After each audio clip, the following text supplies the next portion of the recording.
जय गुरुदेव, जय माँ गायत्री। सभी को मेरा प्रणाम। आज हम बात करेंगे हमारे पूज्य गुरुदेव के विषय में, जो हिमालय वासी गुरुदेव हैं। गुरुदेव ने पंडित मदन मोहन मालवीय जी से गायत्री मंत्र की दीक्षा ली थी, लेकिन जो उनके हिमालय वासी गुरु हैं उनके विषय में हम आज यहाँ पे बात करेंगे। कौन है हमारे दादा गुरु?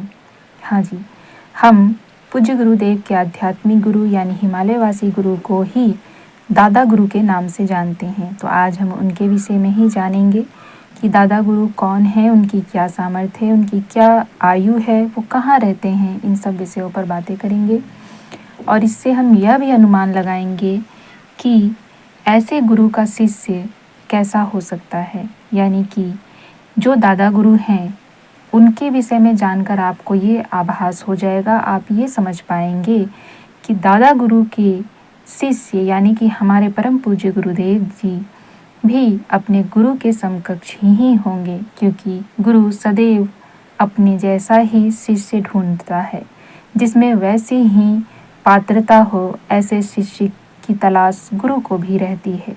तो दादा गुरु के विषय में जानकर आप अपने पूज्य गुरुदेव के विषय में भी समझ पाएंगे। चलिए जानते हैं हम अपने दादा गुरु के विषय में। कौन है दादा गुरु? दादा गुरु परम पूज्य गुरुदेव पंडित श्री राम शर्मा आचार्य जी के हिमालय वासी गुरुदेव हैं। इनकी आध्यात्मिक स्थिति मनुष्यों की आकलन शक्ति से परे है। ये जन्म मृत्यु के चक्र से मुक्त हैं। अनुमानतः इनकी उम्र 2000 वर्ष से अधिक है। उनके देह मंदिर के विषय में कुछ विवरण प्राप्त होते हैं। सबल पुष्ट दिगंबर यानी कि नग्न शरीर और गौरवर्ण, कुछ मान्यता अनुसार पीतवर्ण भी उनको माना जाता है। चमकीले श्याम नेत्र, सुनहरे केश, जटा, स्वर्गीय आभा और लंबी दाढ़ी से युक्त समश्रु मुखमंडल। स्थूल शरीर की अपेक्षा स्थूल शरीर में वे अधिकांशतः रहा करते हैं। इच्छा अनुसार अपने शरीर को युवा, प्रौढ़ और वृद्ध कर सकते हैं। कहीं भी प्रकट या गुप्त हो सकते हैं। जाना गया है कि इन दिनों पूज्य दादा गुरु ने जिस देह को धारण कर रखा है वह देह लगभग 900 वर्ष प्राचीन है। किसी विशिष्ट प्रयोजनार्थ ही वे शरीर बदला करते हैं। विभिन्न साधना उपचारों से उनके शरीर के अणु सिद्ध हो जाते हैं। शरीर बदलने का अर्थ है उन संस्कारित चैतन्य अणुओं को तिलांजलि देना।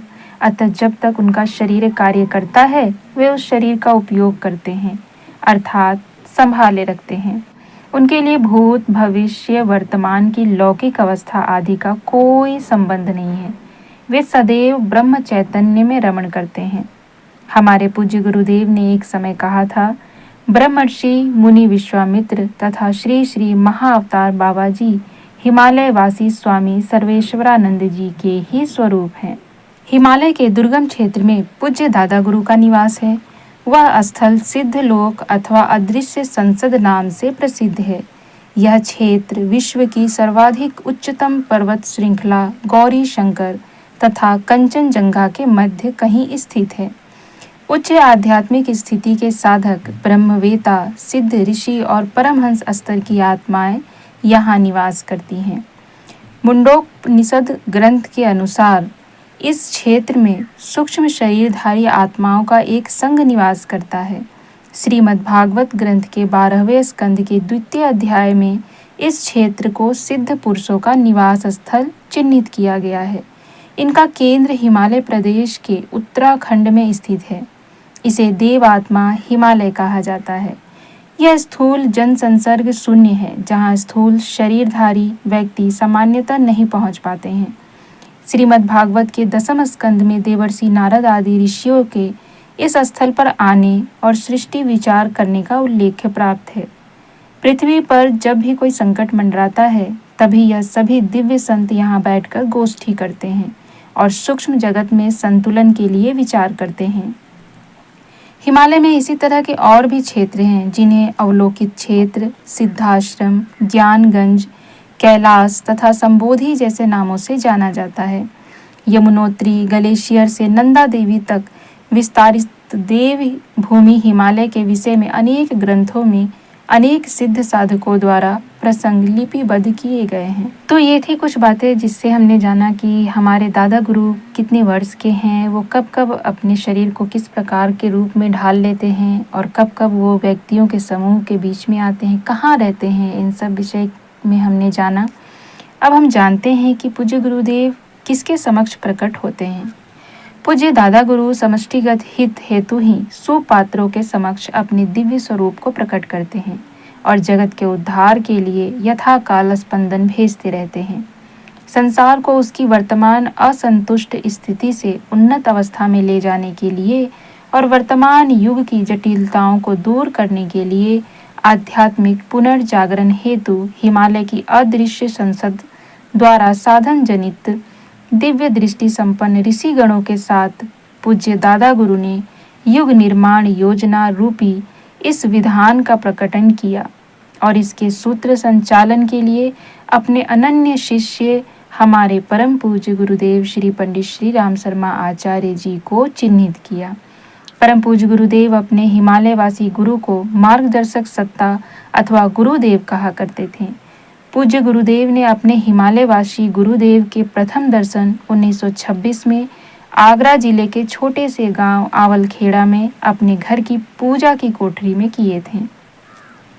उस समय गुरुदेव की उम्र मात्र 15 वर्ष की थी। इस प्रथम साक्षात्कार का वर्णन पूज्य गुरुदेव के शब्दों में ही हम आपको बताएंगे। 15 वर्ष की आयु थी। प्रातः की उपासना चल रही थी। वसंत पर्व का दिन था।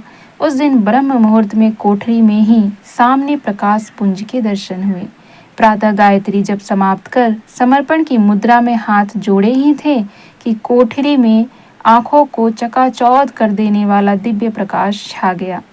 आंखें मलकर देखा कि कहीं कोई भ्रम तो नहीं है। प्रकाश प्रत्यक्ष था। सोचा कोई देव दानों का विग्रह तो नहीं है। ध्यान से देखने पर भी वैसा कुछ नहीं लगा। विस्मय भी हो रहा था और डर भी लग रहा था। मैं स्तब्ध था। प्रकाश के मध्य में से एक योगी का सूक्ष्म शरीर उभरा। सूक्ष्म इसलिए कि छवि तो दिख पड़ी, पर वह प्रकाश पुंज के मध्य अधर में लटकी हुई थी। यह कौन है? आश्चर्य! उस छवि ने बोलना आरंभ किया और कहा, हम तुम्हारे साथ 3 जन्मों से जुड़े हैं और तुम्हारा मार्गदर्शन करते आ रहे हैं। अब तुम्हारा बचपन छूटते ही आवश्यक मार्गदर्शन करने आए हैं। संभवतः तुम्हें पूर्व जन्म की स्मृति नहीं है। इसी से भय और आश्चर्य हो रहा है। पिछले 3 जन्मों का विवरण देखो और अपने संदेह का निवारण करो। 3 जन्मों में उन्होंने पूज्य गुरुदेव को अपने तीनों जन्मों के विषय में बताया। पहला जन्म संत श्री कबीर साहब, सपत्नीक काशी निवास, धर्मों के नाम पर चल रही विडंबना का आजीवन उच्छेदन, सरल अध्यात्म का प्रतिपादन। उनकी अनुकंपा हुई और योग निद्रा जैसी झपकी आने लगी। बैठा रहा। परिस्थिति ऐसी हो गई मानो मैं निद्राग्रस्त हूँ। तंद्रा सी आने लगी। योग निद्रा कैसी होती है इसका अनुमान मैंने जीवन में पहली बार किया। ऐसी स्थिति को ही जागृत समाधि कहते हैं। इस स्थिति में डुबकी लगाते ही एक एक करके मुझे अपने पिछले 3 जन्मों का दृश्य क्रमशः ऐसा दृष्टिगोचर होने लगा मानो वह कोई स्वप्न न होकर प्रत्यक्ष घटनाक्रम ही हो। 3 जन्मों की 3 फिल्में आंखों के सामने से गुजर गई। दूसरा जन्म समर्थ गुरु रामदास स्वामी के रूप में दक्षिण भारत में राष्ट्र को शिवाजी के माध्यम से संगठित करना, स्वतंत्रता हेतु वातावरण बनाना एवं स्थान स्थान पर व्यायाम शालाओं सत्संग भवनों का निर्माण करना। और तीसरा जन्म श्री राम कृष्ण परमहंस सपत्नीक कलकत्ता के निकट दक्षिणेश्वर में निवास। इस बार पुनः गृहस्थ में रहकर स्वामी विवेकानंद जैसे अनेक महापुरुष गढ़ना व उनके माध्यम से संस्कृति के नव जागरण का कार्य संपन्न कराना। और चौथा जन्म तो हम सभी जानते ही हैं, परम पूज्य गुरुदेव पंडित श्री राम शर्मा आचार्य जी के रूप में, जो कि उत्तराखंड में गायत्री परिवार के नाम से जन जन में गायत्री को जागृत करने के लिए उनका जन्म हुआ। हर घर में गायत्री और हर घर यज्ञ, मनुष्य में देवत्व का उदय और स्वर्ग का अवतरण जैसी अनेकों कार्यक्रम के लिए पूज्य गुरुदेव को चौथे जन्म में हमारा गुरुदेव बनकर आना पड़ा। और हम सबका मार्गदर्शन करना पड़ा। तो आप समझ सकते हैं कि दादा गुरु कौन हैं, और ऐसे गुरु के शिष्य कोई साधारण व्यक्ति नहीं हो सकते। और सच में ऐसे ही हमारे परम पूज्य गुरुदेव हैं, जिन्होंने कभी यह प्रकट तो नहीं होने दिया कि वह कौन है, पर कभी न कभी उनके किसी न किसी प्रकार के कुछ न कुछ एक क्लू देने से कह सकते हैं, या एक प्रकार से एक दिशा देने से, या किसी के माध्यम से कुछ समझाने के, या किसी को समाधि अवस्था में ले जाने से, या अनेक प्रकार के चमत्कार कह लीजिए कि करने से लोगों को थोड़ा बहुत समझ में उस समय आने लगा था। लेकिन तब भी पूज्य गुरुदेव ये नहीं चाहते थे कि लोग उनके विषय में जान सकें कि वो कौन है। और आज भी हम सब में से बहुत से लोग इस बात से अनभिज्ञ हैं और पूज्य गुरुदेव को संकुचित करके रखना चाहते हैं। पूज्य गुरुदेव केवल हमारे नहीं, इस संपूर्ण संसार के लिए आए थे। इस संपूर्ण संसार के गुरु बनकर आए हैं, और उनके लिए इस संसार का हर व्यक्ति हमारे जैसा ही है, और हर व्यक्ति के लिए उनके अंदर उतनी ही करुणा, उतना ही ममत्व है। तो इसलिए गुरुदेव को आप बांध कर मत रखिए कि गुरुदेव केवल गायत्री परिवार के लिए ही हैं। गुरुदेव इस संपूर्ण संसार के लिए हैं।